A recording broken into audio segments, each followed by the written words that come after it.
Hey guys, so this is going to be my first YouTube video ever, and I do apologize for, the terrible quality and sound. I am recording this off my Android phone, in my bedroom, so, hopefully if we hit a few hundred subs, we can, get some equipment, make the whole setup a lot better. So today, I'm going to be demonstrating and teaching you guys what's known as a false push-through riffle shuffle. There are a lot of false shuffles that we can do. This is by far one of the easier ones, as far as difficulty goes, and it's practical in certain situations. The only downside to this is you are going to need a table to do this, so you can't really do it in your hands. You can do it on your leg if you want to. You can improvise. Yeah, let's go ahead and get into the demonstration.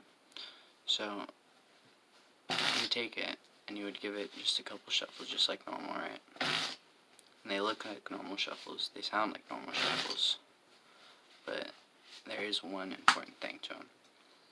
We're not actually shuffling this deck, alright? So you can see that this deck is in brand new deck order.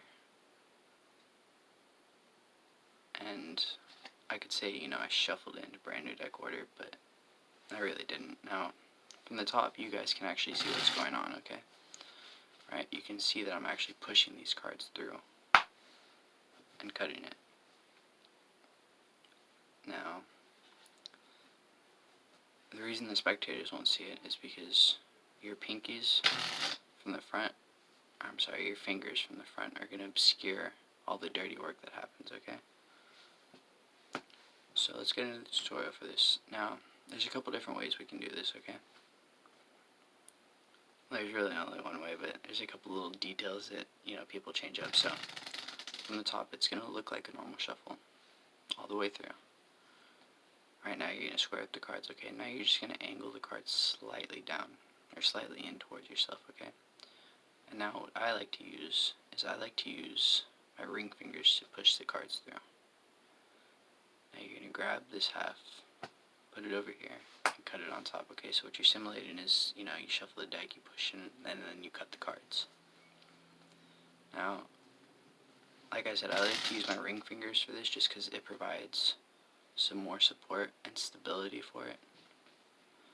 But how this trick is, taught, or as far as all the times I've seen it taught, people use their pinky fingers. And the reason for this is that you can obscure more of the deck, right? Because you have 3 fingers to cover the deck, or 6 total, instead of just 4. Now, I don't like this because for me, I've always found it difficult to actually push it through with my pinkies. My pinkies just don't have enough, force support behind them. So, there's a couple problems you're going to have with this when you're first learning how to do it, when you're first trying to learn how to do it.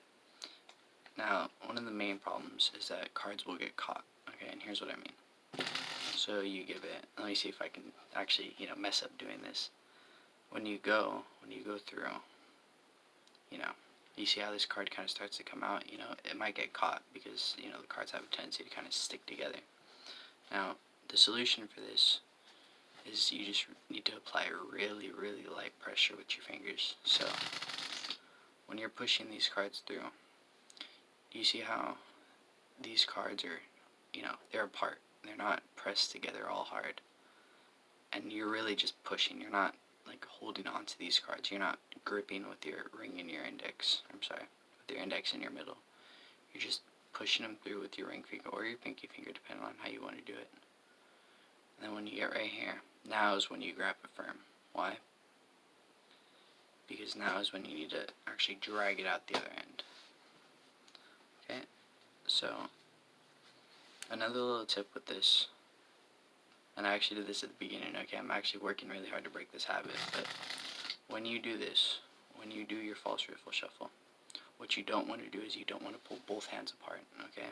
Why? Because it looks awkward. When you go and you first cut off the cards, you don't move both hands, right? You just move the top one. You might move this bottom one slightly, but you mainly just move the top one. So, when we're doing this, we don't want to pull both the packets apart, right? We want to simulate as if we're just cutting off the top half. So, on that same note, apparently I can't even shuffle, but on that same note, you generally want to shuffle an odd amount of times, okay? And here's the reason why. So, if you shuffle an even amount of times, you can see it's still in brand new deck order. When you shuffle an even amount of times, here's what happens. So you can see I'm taking my left hand and cutting the top packet off to the left, right? So if I were to shuffle it once, and then twice, you'll notice that in order to keep the deck in brand new deck order, I will have to cut off with my right hand, right? And it's these little inconsistencies that separate, the good magicians from the bad, because the good ones pay attention to stuff like this. So, and you'll notice this after, 10 minutes of practicing this, less even, is that if you cut off with your left hand, and you do an even amount of shuffles, and you cut it off to your left, then what will happen is the deck won't end up back in your deck order. It'll actually end up all messed up, right? So, you really got to keep track of that in your head, and it just takes a little bit of time, So all you got to do really is just do an odd amount of shuffles, and you'll ensure that whichever hand you cut off with first, that's the hand that you get to end off with, right? So, there's a couple little applications for this trick.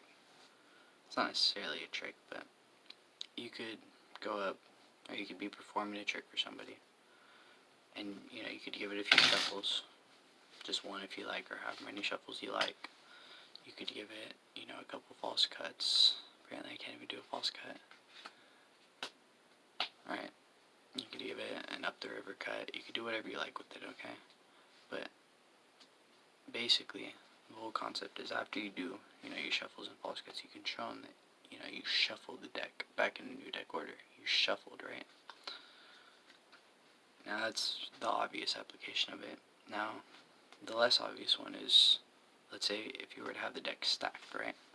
And for those of you who don't know what stacking the deck is while you're shuffling the cards, you're putting them in an order you want, right? So you're playing a game of blackjack, you got 4 players, you got your partner sitting at position 3, you're going to have your ace of spades at position number 3, and your jack of spades at position number 6, right? And you do that while you're actually shuffling the deck. So you have the deck stacked, and let's say you want to continue shuffling after, right, for authenticity, whatever. Well, that's when your false shuffles come into play.